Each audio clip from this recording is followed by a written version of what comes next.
What's going on, everybody? C4 here, and welcome back to the 32-team 7-round mock draft series, where today we're taking a look at the team that holds the 31st pick in the first round, and that is the Los Angeles Rams, a team that is desperately looking to have a strong draft for a multitude of reasons. One, you want to get that bad taste of just a horrendous Super Bowl performance, at least from the offense. Wade Phillips' defense played very, very well.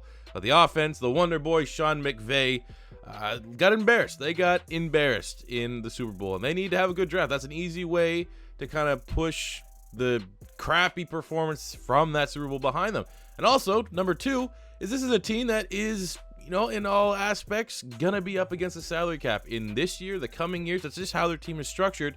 And if you're gonna be like that, if you're gonna take that approach, you're gonna need to have to draft well and get a lot of guys that end up panning out, emerging as starters on their rookie deal. So let's see if we can help them out here. And first up in the first round at pick 31, I'm selecting Garrett Bradbury, center from NC State. He's the best interior offensive lineman in this class, and that is with me considering Cody Ford as a tackle.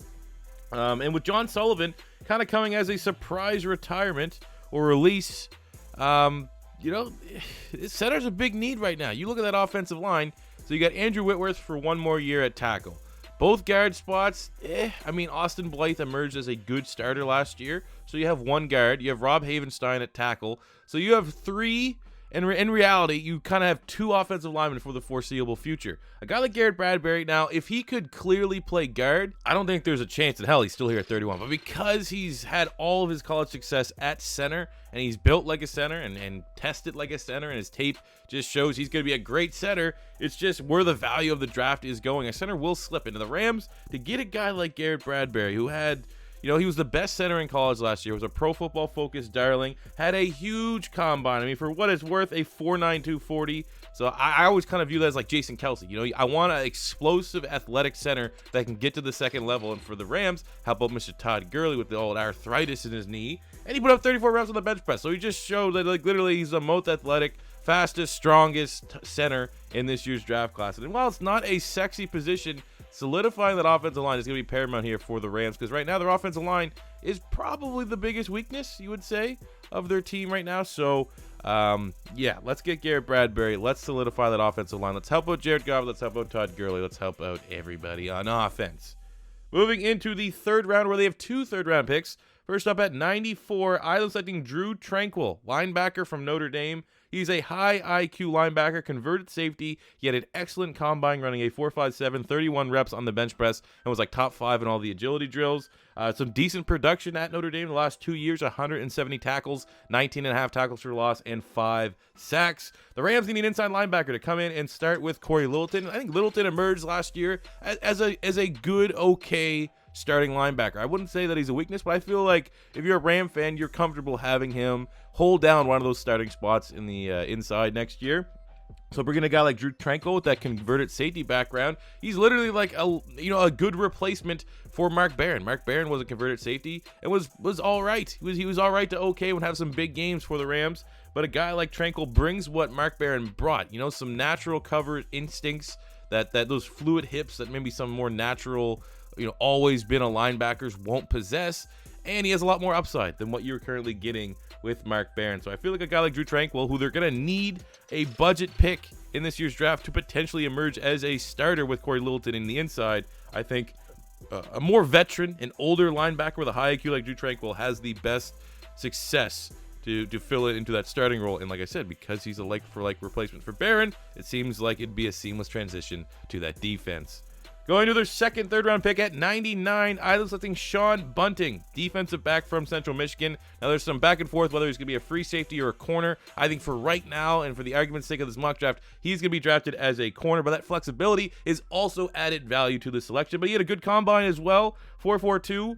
40, a 41.5-inch vertical at 6 feet tall, 195 pounds. He's an aggressive corner. He had pretty good production the last 2 years, 7 interceptions, 10 pass breakups.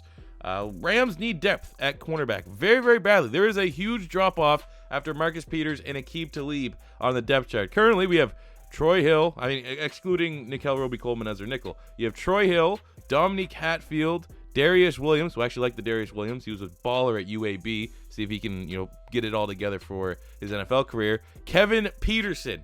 That is not good. If one of those corners, heaven forbid, got hurt, they would be exposed really, really badly. So a guy like Bunting, who's athletic enough, has pretty decent technique, all things considered, I think that he's going to be quarterback 3 when he walks in on training camp.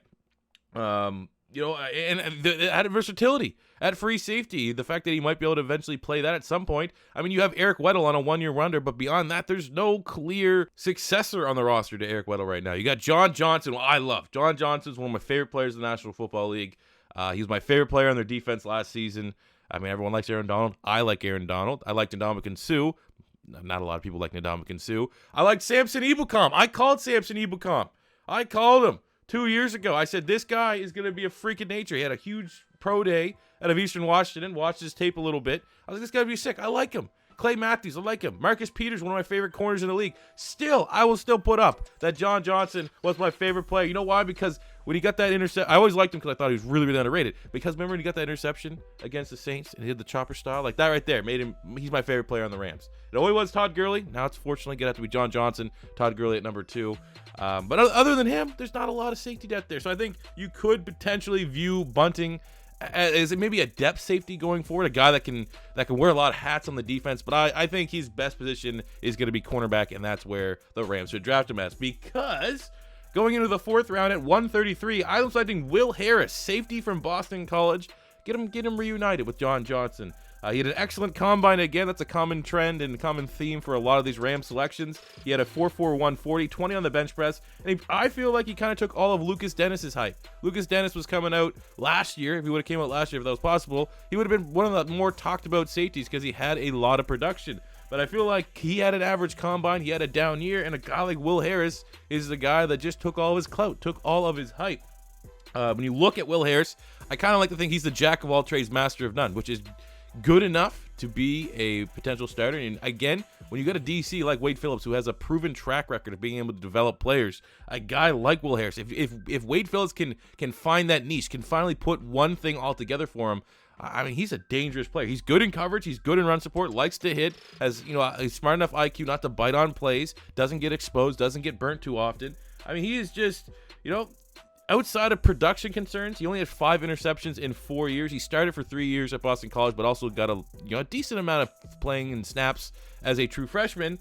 I still just think with all the upside there, he's going to bring some special teams ability right away. I think he's safety 3 on the roster day 1 behind John Johnson and Eric Weddle. I think he can be groomed and built into maybe that potential free safety replacement for Eric Weddle. So you have a John Johnson, Will Harris safety tandem back there. You get the Boston College boys.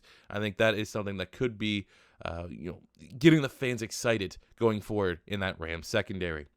Going into the 5th round at 169, I'm selecting Tehran Prescott, offensive guard from North Carolina State, NC State. So they already drafted Garrett Bradbury. Why not get a guy that I don't know really where the hype's not coming for him? For as little of offensive line tape that I've watched, and I watched this one because I had him mocked to the Eagles at one point, he looks good to me. He's a powerful run blocker. He was the Pro Football Focus's highest graded offensive lineman in 2018, 85.7 grade. And when you look at the Rams, they need depth in the interior. Roger Saffold kind of maybe being a surprise free agency loss for the Rams. I thought they would have found a way to bring him back. He's a long tenure type player. A guy like Prescott could come in and compete for that left guard spot. Right now, who's the starter at left guard? Like, I use ourlads.com right now for the depth chart. They have Joseph Noteboom, who was a 3rd-round pick in 2018, starting at guard. I think, he's still more so going to be groomed to be a tackle prospect, maybe the guy that takes over for Andrew Whitworth. So I wouldn't be so quick to put him in here at one of the guard spots. They got Jamel Demby, who was, let's see here, let's juke up the old memory here. He played for Maine. I think he played for Maine. He had a good Pro Football Focus grade last year.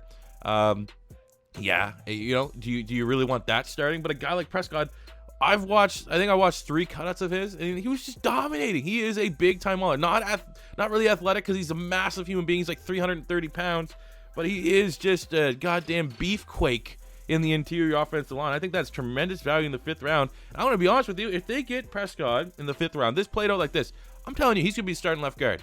You're going to have Andrew Whitworth, Tehran Prescott, Garrett Bradbury, Austin Blythe, and Rob Havenstein will be the starting offensive line for the Rams if they follow this mock draft. That's how confident I think that would be in the 5th round. Going into the 6th round at pick 203, I'm selecting Jordan Brailford, outside linebacker from Oklahoma State. He had a good combine again, running a 4.65, 22 reps on the bench press at 6'3", 255, coming off a huge year for OK State. 55 tackles, 17 tackles for loss, and 10 sacks. And it's more outside linebacking depth. And this is a forward-thinking move. Thinking about 2020, again, a lot of these draft picks for the Rams need to be forward-thinking because of their salary cap scenario. In 2020, who's going to be their outside linebackers? Right now, you have Samson Ebukam, right? And then beyond that, you have Dante Fowler, who's on a 1 year. You have Clay Matthews, who's on a 1 year. And then beyond that, not a whole lot. You have Ogbonga Okoronkwo, 5th-round pick last year out of Oklahoma.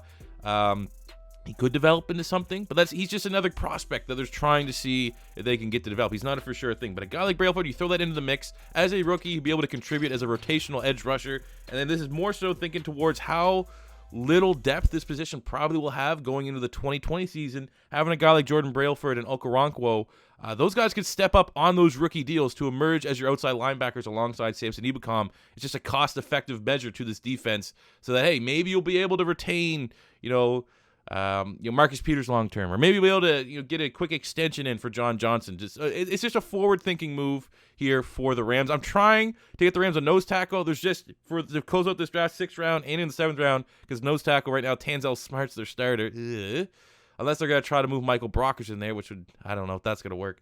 But I will say, if you're looking at the Rams, once you move on from the offensive line, they don't have that guy that can step up and take over for Ndamukong Suh right now. Just given this mock draft, there's just no value there. So we'll go Brailford where there is going to be value, especially in 2020. And then finish up the draft in the 7th round at pick 251. I just have them going best player available for a McVay offense. I'm selecting Caleb Wilson, tight end from UCLA. He is a pure receiving tight end. He's another weapon for Sean McVay. He's depth for the Gerald Everett role, because him and Gerald Everett pretty much share the same type of role, where they're like, are they wide receivers? Are they not wide receivers? You know what I'm saying? But more so this again, Tyler Higbee's going to be out of contract sooner than later. Cost measure right here. Get another receiving tight end on that depth chart. Tight end 3. He ran a 4.56 at the combine, which is good. But again, he is as much of a glorified wide receiver playing tight end in this year's draft class. His numbers are really good in 16 games because he missed a lot of time in 2017 with an injury. So in 16 games, this is roughly like one full college football season and then a couple. He had 98 receptions, 1,400 yards, and 5 touchdowns. So he is as productive of a receiving tight end really as anyone in college football. And the fact that he's going to slip because he's not much of a run blocker, doesn't like to do the dirty work. He's a niche player, but this is a niche player that is built for a McVay offense. They will find a way to get him involved, and he would be top depth. More so, like I said, you got to be prepared in case of injury. If someone of these guys goes down, the Rams need that pure receiving threat at tight end, and a guy like Caleb Wilson in the 7th round is going to bring you that value. So again, finish up this mock draft. I will say I tried to find a nose tackle at some point, but again, that's the benefit of having an Aaron Donald or Michael Brockers. Like, you have those defensive ends. They're at such a high level, you can kind of afford to maybe bring in a veteran nose tackle or get an undrafted guy or run with a Tanzel Smart because everyone else around him is better. So other than that, though, I think I did a pretty decent job here on the Rams mock draft. Ram fans in particular, let me know in the comment section below if you agree or disagree with the picks you saw here today. As always, if your first time stopping by, don't be afraid to hit that subscribe button. And until next time, it's C4 saying peace out.